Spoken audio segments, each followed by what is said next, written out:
வணக்கம் சார். வணக்கம் சைமன். நேற்று வந்து இர்ஃபான் அவர்கள் வந்து ரம்ஜானுக்கு முன்னிட்டு நிறைய பேருக்கு வந்து வேஷ்டி, சேலை, சாப்பாடெல்லாம் கொடுத்ததா சொல்லி வீடியோ போட்டிருந்தாரு. பட் அந்த வீடியோவில் கான்ட்ரவர்சி ஆனது என்னென்னா, ரொம்ப நக்கல் அடித்து பேசுறது, என்ன இப்படி வந்து பண்ணுறாங்க அப்படின்னு சொல்லி இந்த கலாய்க்கிற மாதிரி ஒரு தோணியில் பேசிட்டு இருப்பார். இல்லை, உண்மையாகவே அந்த வீடியோ நான் பெரும்பாலும் ஒரு சம்மந்தப்பட்ட வீடியோக்களை நான் பார்க்குறது இல்லை. நேற்று நடந்ததை வந்து இன்றைக்கி ரொம்ப பரபரப்பாச்சு. நான் போய் பார்த்த பிறகு ஒரு ரம்ஜான் பண்டிகை, ரொம்ப முக்கியமான ஒரு பண்டிகை. அந்த பண்டிகையை முன்னிட்டு அவர் ஏழை எளியவர்களுக்கு ஒரு காரில் உட்காந்துக்கிட்டு ஒரு லுங்கி, ஒரு சேலை, கொஞ்சம் பணம் வச்சு கொடுக்குறத வந்து ஒரு கவரில் போட்டிருக்காரு. அது இருக்கிறத அவர் பேசுகிற ஆடியோவில் கேட்குது. உண்மையாக என்ன இருந்தது தெரியல. ஒரு நல்ல விஷயம், ஒரு பண்டிகை நாள் அதுவுமா உதவி பண்ணுறது. ஆனால் முக்கியமாக பார்த்தீங்கன்னா, அந்த உதவி பண்ணுறத தன்னுடைய சேனலுக்காக எடுக்கிறார். ரைட்டு, இப்போ நிறைய பண்ணிக்கிட்டு இருக்காங்க. அதை தாண்டி நீங்கள் சொல்கிற மாதிரி ஒரு அண்ணா சாலையினுடைய மிக மையமான இடத்துல போகிறாரு. போய் ஒரு சொகுசு காரில் போயிட்டு இருக்க பொழுது வந்து கொடுக்குறாங்க. ஆள் ஏற்கனவே தெரிஞ்ச பிரபலம் அப்படின்னு இவர் கொடுப்பார் அப்படின்னு ஓடி வந்து வாங்குறாங்க. நகையை ஒரு ரணியை நான் இது பண்ணுறேன், அது ஆச்சா என்ன அவங்க மேலே டச் பண்ணுறேன் அப்படின்னு வரவர்களை வந்து அந்த கொடுக்கறத வந்து அவ்வளோ திட்டி கேவலமாக பேசி அதை வந்து ஒன்றா வெறுப்போட உச்சத்துக்காக கொண்டு வந்து பண்ணியிருக்காப்புல. டிஃபால்ட்டாக நடக்கிறது தான் வந்து இதில் வீடியோவில் பதிவாயிடுச்சு. இப்போ நீங்கள் ஒரு வீடியோ எடுத்தீங்கன்னா என்ன பண்ணுவீங்க? உட்காந்து அப்படியே ரேண்டமாக அதை போடுவீங்க. நமக்கு அறியாமலே ஏதாவது பேசியிருக்கோமா, நம்ம அறியாமல் பண்ணுறது தான் வந்து கண்டிப்பாக அதை வந்து இதை போட்டோம்னா பிரச்சனையாகும் அப்படின்னு சொல்லி கட் பண்ணிட்டு தான் அது எல்லாம். அதுதான் எடிட்டிங், அதுதான் எடிட்டருடைய வேலை வந்து. அதுதான் ரைட்டு, நம்ம பக்கத்தில் வந்து பார்த்து இது பண்ணுறது. ஆனால் இதை பேசியதை கிண்டல் பண்ணி பேக்ரவுண்டில் ஒரு மியூசிக்கோட அதை வந்து ஏளனமாக சிரித்து அந்த வீடியோவை வந்து அப்படியே ராவாக போட்டிருக்காங்க. அப்படின்னா முழுக்க வியூஸ்க்காக. இன்னொன்று, சொகுசு காரில் உட்கார்ந்த உடனே ஒரு பணக்கார மனநிலை, தான் தான் ஒரு ஜமீனு, தான் வந்து ஒரு பெரிய சாரட் வண்டியில் போகிற மாதிரின்னு ஒரு மனநிலையோட ஏழைப்பாடுகளில் பார்க்குறது வந்து எவ்வளோ பெரிய விஷயம். வலது கை செய்கிறது இடது கைக்கு தெரியாமல் செய்யுங்க உதவி, அப்படி தான் சொல்லிகிட்டு இருப்பாங்க. பல உதவி செய்தவர்கள் நீங்கள் எம்ஜிஆர் காலத்திலிருந்து தொடங்கி இன்றைக்கு வரைக்கும் ஒரு போஸ்ட் கார்டில் கூட தன்னுடைய உதவியை வந்து அடுத்தவங்களுக்கு தெரிவிக்காத உதவியாளர்கள் இன்னைக்கு வந்து பெரிய ஆட்கள்லாம் இருக்காங்க. அவங்களாம் யாருன்னா பரம்பரையானவர்கள்.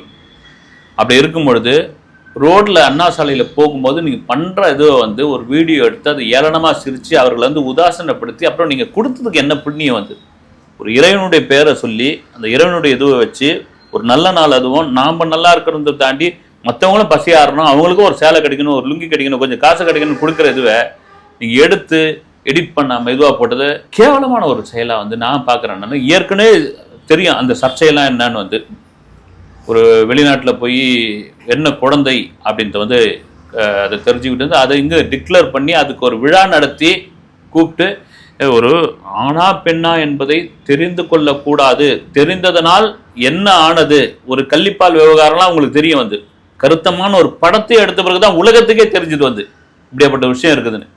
அதுக்கு வந்து ஒரு தடை உத்தரவு போட்டிருக்காங்க. வந்து சட்டப்படி அது குற்றம்ன்ற ஒரு விஷயத்தை இருக்கும்போது தெரிஞ்சே வந்து பண்றதுன்னா அது எவ்வளவு பெரிய ஆணவத்தோட விஷயம். சரி, இதெல்லாம் அடங்கி கடுமையான எதிர்வினைகள்லாம் உண்டாச்சு. அப்புறமா வந்து யார் காப்பாற்றுறாங்க காப்பாற்றலாம் உண்மையிலே இப்போ இந்த வீடியோக்கு அப்புறம் அவங்க ஃபீல் பண்ணியிருப்பாங்க நிச்சயமா இதெல்லாம் பண்ணணும்.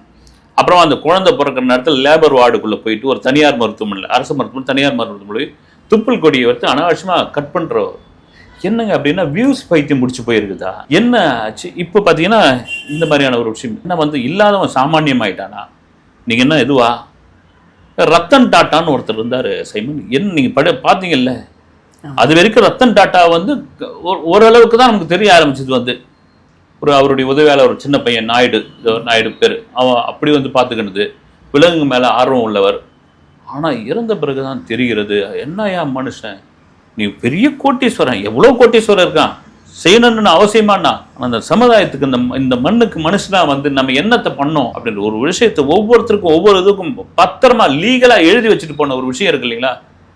இந்த கடைசி தருணத்தில் அந்த நாய், அவர் வளர்த்த அந்த நாய் வந்து சுற்றி வந்தது இல்லை, அங்கேயே தெரிஞ்சு போயிடும் அவருடைய அன்பு என்ன, அவருடைய இது என்ன. தன்னை எந்த விதத்திலேயாவது நான் வந்து மன்னர், நான் அரசன், நான் வந்து ஏழைகளுக்கு கொடுப்போன்னு எங்கேயாவது இடத்துல காட்டினாரா?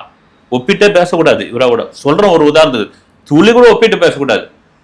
தர்மத்துக்கான ஒரு விஷயத்த சொல்கிறேன் நான் வந்து. அப்படி இருக்கும் பொழுது இது எந்த விதத்தில் நியாயம் வந்து? நான் என்னோட எக்ஸ்பீரியன்ஸில் சொல்கிறேன். நான் வந்து அவர் வீடியோவை ஸ்டார்டிங்கில் பார்த்துட்டு அந்த ஹோட்டல்ஸில் போய் சாப்பிட்றதுக்கு போகும்போது எனக்கு வந்து அவர் சொன்னதுக்கும் இங்கே இருக்கிறதுக்கும் சம்மந்தமே இல்லையடா அப்படின்ற மாதிரி இருந்தது. இது எல்லாமே ஒரு பெய்டு வியூஸ் மாதிரி தான் எனக்கு தோணுச்சு. அந்த அவர் most of the hotels review பண்ணுறது எல்லாமே ரொம்ப ஹை எக்ஸ்பென்சிவாக இருக்கும். இல்லைன்னா ஒர்த்து இல்லாமல் இருக்கும். இன்னும் 1000 ரூபாய்க்கு நம்ம கொடுக்குற காசுக்கு ஒர்த்து இல்லாத ஒரு விஷயமா இருக்கும். நிறைய பேர் வந்து அவரை ஃபாலோ பண்ணுறாங்க. அவருக்கு வரக்கூடிய ஒரு வியூஸ்னால வரக்கூடிய ஒரு காசை தாண்டி என்னோட வியூவர்ஸ்க்கு வந்து நான் கரெக்டான இதை தான் கொடுப்பேன் அப்படின்னு சொல்லி ஏதாவது அவர் முடிவு பண்ணி ஏதாவது பண்ணியிருக்கலாம். பட் ஸ்டில் இப்போ வரைக்கும் அந்த மாதிரி கிடையாது. ஒரு சிறப்பான ஒரு இது சொன்னீங்க நீங்கள். ஒரு கட்டத்துக்கு அப்புறம் உண்மை தெரிந்து போயிடும். யாராக இருந்தாலும் வந்து நீங்கள் அருமையாக சொன்னீங்க வந்து உங்களுக்கு வந்து ஒரு வியூஸ்னால வரப்போகுது காசு, நீங்கள் ப்ரொமோட் பண்ணி கொடுக்குறீங்க, ரைட்டு. ஒரு உண்மையான இது நீங்கள் வந்து புண்ணியத்திலும் பெரும் புண்ணியம் சாப்பாடு. ஹோட்டல் நடத்துகிறவங்களே சொல்லுவாங்க. ஒரு ஹோட்டல் நடத்துகிற ஒரு நண்பர்கிட்டே பேசும்போது, பாலு நான் வந்து சாப்பாடு வந்து விலைக்கு தான் விற்கிறேன், ஆனால் அந்த விலைக்கு விற்கிறதுக்கு ஆண்டவன் எனக்கு வந்து ஒரு இது கொடுத்துருக்கான். அது ஒரு பெரிய இது, நல்ல சாப்பாடு கொடுக்குறேன். நான் வாங்கக்கூடிய ஒரு 100 ரூபாய் என்னுடைய ஃபுட்டுனா அதில் கிட்டத்தட்ட 90 ரூபாய்க்கான தரத்தை நான் கொடுக்குறேன் என் மனசாட்சிக்கு உட்பட்டு. காரணம் என்னன்னா பசியோடைய அருமை தெரிஞ்சவன் நான். இந்த விலைக்கு சும்மா ஒன்று கொடுத்துட முடியாது. அதை வச்சு வியாபாரம் தான் பண்ணிட்டு இருக்கேன். அந்த வியாபாரத்தில் ஒரு நியாயமான ஒரு விஷயம் என்னன்னா அது உணவு. நாம போதும்னு சொல்லக்கூடிய ஒரே ஒரு விஷயம் மட்டும் உணவு மட்டும்தான், சாப்பாடு மட்டும்தான். எவ்வளோ தூரம் வயிற்றுல போட்டு உங்களால் நிரப்ப முடியும்? நீ சொல்கிறேன் அதில் போய் உட்காந்துக்கிட்டு இது நான் சாப்பிட்டது, நான் இது பண்ணதே கிடையாது, அதை பார்த்துட்டுலாம் நான் போக மாட்டேன், விசாரிச்சு போகிறது எங்கேயாவது நல்லது இருக்குதானே. இது முழுக்க அருமையான ஒரு இது சொன்னீங்க சைமன். நீங்கள் சொன்ன மாதிரி இதுலயே அவங்க நம்மளை நம்பி இவ்வளோ பேர் வந்து லட்சக்கணக்கான கோடிக்கணக்கான பேர் உங்கள் வீடியோவை நம்பி பார்க்குறாங்கன்னு பொழுது அவர்களுக்கு ஒரு உண்மையான ஒரு திருவு கொடுக்க தேவையில்ல. நீங்கள் போய் சாப்பிட்டு இருக்கீங்க வந்து. எனக்கு நேரடியாக நடந்த எக்ஸ்பீரியன்ஸ் சார். நான் வந்து கோடம்பாக்கம் பக்கத்தில் ஒரு பெரிய ஹோட்டல், அங்கே வந்து அவர் ரிவ்யூ பண்ணியிருக்காருன்னு சொல்லி எல்லா டிவிலையும் வந்து வீடியோ ஓடிக்கிட்டு இருக்கு. என் பக்கத்தில் இருந்த ஒரு பொண்ணு வந்து இந்த அண்ணா ரிவ்யூ பண்ணியிருக்காரு இந்த சேனலில், நம்ம இங்கே வாங்கி சாப்பிட்லாம் அப்படின்னும் போது அந்த வெளியே விற்கிற விலையை விட இங்கே வந்து ஒரு 25% ரேட் அதிகம். பட் இருந்தாலும் அந்த பொண்ணு வந்து அண்ணா ரிவ்யூ பண்ணியிருக்காரு நல்லாயிருக்கும் அப்படின்னு நினச்சி அந்த பொண்ணு வாங்கி சாப்பிடுது. நானும் அதே இடத்துல தான் வாங்கிட்டு வந்தேன். ஆனால் எனக்கு இந்த கீழே இருக்க ஒரு ரோட்டு கடையில் சாப்பிடுவோம்ல சார், அது நான் எப்பயுமே மோஸ்ட்லி அங்கே தான் சாப்பிடுவேன். அந்த ரோட்டு கடை அவ்வளோ சீக்கிரம் நான் காலேஜ் படிக்கும் போதுலேருந்தே ரோட்டு கடை தான் சார். ஏன்னா அந்த டேஸ்ட் கூட இங்க வரல அப்படின்ற ஒரு டேஸ்டுக்கான காரணம் என்னன்னா எல்லாத்தையும் வந்து ஃப்ரெஷ்ஷா செய்யறது தான். ஆமா, அவங்க ரோட்ல வச்சுக்கிறதுனால நம்ம மதிப்பு குறைவா சொல்லிட முடியாது. வந்து இன்னைக்கும் சென்னையில பல ரோட்டு கடைகள் வந்து பிரமாதமான இது இருக்குது. நல்ல விஷயமா அது. நீங்க என்ன வேணாலும் பண்ணிட்டு போயிடுங்க, அது என்ன வேணாலும் பண்ணிட்டு போயிடுன்னு தாண்டி வந்துன்னா ஒரு கட்டத்துல எல்லாருக்குமே வந்து நான் இவருன்னு சொல்ல உண்மைத்தன்மை இல்லாத பொழுது யாராக இருந்தாலும் அங்க வந்து புறக்கணிச்சிருவாங்க. அந்த மாதிரி ஃபுட் வீடியோஸ்க்கு ரிவ்யூ போகிறது இல்லை அப்படின்னு நடந்ததுக்கு அப்புறம் அடுத்து வந்து இவர் இன்டர்வியூஸ்ல இறங்கியிருக்காரு சார். இன்டர்வியூ நீங்க நான் சொல்லணும்னு இல்லை, ரீசெண்டா எம்புரான் ஒரு ப்ரொமோஷனுக்காக இன்டர்வியூ பண்ணியிருக்காங்க. நான் ரொம்ப ஆவலா போய் பார்த்தேன். அவர் இன்டர்வியூலாம் நான் பார்க்கறது இல்லை உண்மையா சைமன். நான் வந்து நீங்க சொல்ல நான் இதே பேசலான்னு நீங்க கேள்வி கேட்கறது முன்னாடி நான் பேசலான்னு இருந்தேன். எம்புரான் இதுக்கு நான் பொதுவாக மம்முட்டி மோகன்லால் கூட மம்முட்டி சம்மந்தப்பட்டது மலையாள ஆர்டிஸ்ட் சம்மந்தப்பட்ட வீடியோக்கள்லாம் நான் இன்டர்வியூலாம் பார்ப்பேன். நான் மலையாளம் தெரியுதோ தெரியலையோ கொஞ்சம் புரிஞ்ச பிள்ளை தமிழ் இன்டர்வியூ கூட தான் ரொம்ப இதுவாக பார்ப்பேன். நான் மம்முட்டி ஒருத்தர் இன்டர்வியூ பண்ணியிருப்பார் வந்து இந்த ஜி தமிழ்ல தமிழான ஒரு நிகழ்ச்சி. கேள்வி கேட்பார் வந்து சிறப்பாக தான். சில இடங்கள்ல வந்து இதுவாயிடுவாரு, ஆனா அவரே மம்முட்டி வச்சு செஞ்சிருவாரு. தெரியுங்களா அந்த இன்டர்வியூ பார்த்துருக்கீங்களா நீங்க? நான் பார்த்துருக்கேன். இது என்னன்னா இங்க உட்காந்துக்கிட்டு இந்த இன்டர்வியூல மோகன்லால் பிருத்திவிராஜ் உட்காந்துட்டு இருக்காங்க. இவர் தான் ஒரு சோபால இடிக்குன்னு பண்ணியிருக்காரு. அவ்வளவு வியூஸ் போயிருக்குது. நான் ஆர்வத்தோட தான் போய் பார்த்தா இதுல வேற இடையில சார் இந்த கேள்வி நான் ரெடி பண்ணல சார். இது இடையில ஒரு கட்டத்துல அவங்க ஒரு மாதிரி என்ன ஆயிடுது முகம் காட்டி கொடுக்க இல்லைங்களா, ஏன்டா வந்து இங்க வந்து மாட்டினோம்னாரு. இது நம்ம படத்தை எம்புரான இங்க வந்து இது பண்றதுக்காக தம்புரா மாதிரி நாம வந்து உட்காந்துட்டு இருக்க வேண்டியதா இருக்குதாடான்ட்டு அவங்க படுற அவசியம் கண்ணில இருந்து அதை பார்க்க எனக்கு ஒவ்வொரு முறையும் இதை நான் எழுதல கேள்வி இது பண்ணலன்னா அப்ப யாருதான் எழுதி கொடுத்தாங்க என்னதான் கேட்கறதுக்கான ஒரு இது இருக்குது.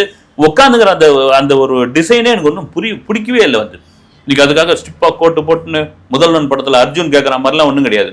நீங்க கேஷுவலா பண்றீங்கன்னு ரைட்டு வந்திருப்பவர்கள் யாருன்ற ஒரு விஷயம் இருக்கு இல்லைங்களா. வந்து ரொம்ப ரொம்ப முக்கியமான ஒரு விஷயம். வந்து மறைந்த இயக்குனர் பாலமகேந்திரா அவர்களிடம் போய் ஒரு அப்போ இப்போ யூடியூப் சேனல் சேட்டலைட் டிவில இருந்து வந்த ஒரு பெண் பிரசாத் லேபில் நடந்த சம்பவம் சார் உங்களை பத்தி நீங்களே அறிமுகப்படுத்துங்கன்னு சொன்ன உடனே அவர் கடுப்பாகி போச்சு. தெரிஞ்சு போச்சு இல்ல, ஒரு பிரபலமான ஒரு பேசிக்கிட்டு இருக்கு. அப்போ வந்து சொல்லிட்டு இருக்கும் பொழுது இது வந்து லூப் கேள்வி, இதுக்கு பேர் வந்து இந்த கேள்வியை போட்ட உடனே அதுல இருந்து லூப்பா கேட்டுமாலன்னா அவர் பிடிச்சி மைக் என்ன பண்ணி புல்தலையில வச்சுட்டார். என்னை பத்தி கேட்டுன்னு வந்து இன்டர்வியூ பண்ணிட்டார். ஏற்கனவே வந்து நம்மளை வந்து பாண்டின்னு வச்சு வெளுத்துட்டு இருக்காங்க. அங்க சொல்லவே தேவையில்லை.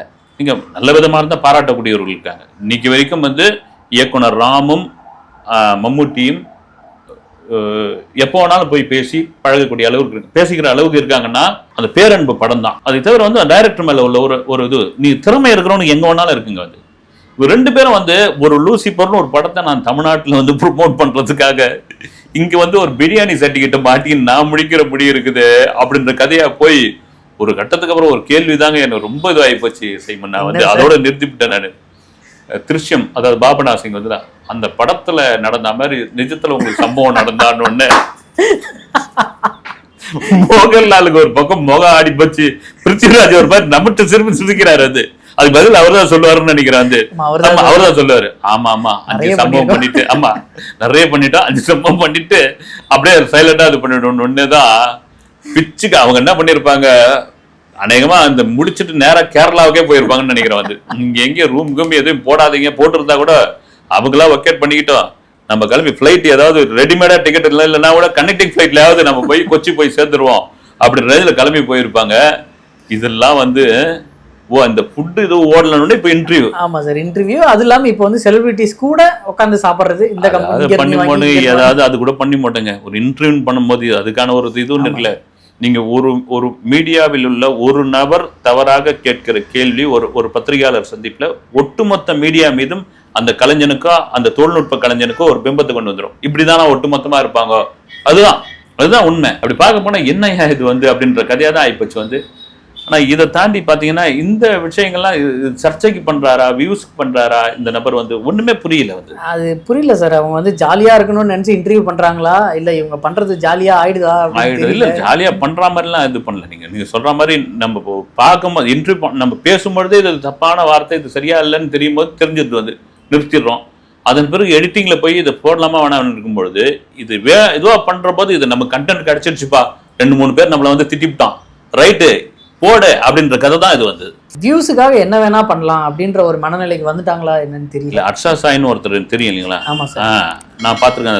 அந்த பையன் ரொம்ப நல்லா, நான் இதுல இருந்தாங்க சம்பாதிக்கிறேன், நான் இதுல தான் கொடுக்குறேன்ற ஒரு களத்துக்குள்ளேயே போய் அவரும் கேமரா வச்சு தான் எடுக்கிறேன் சொல்றாப்புல, நான் இதுக்காக தான் பண்றேன்னு.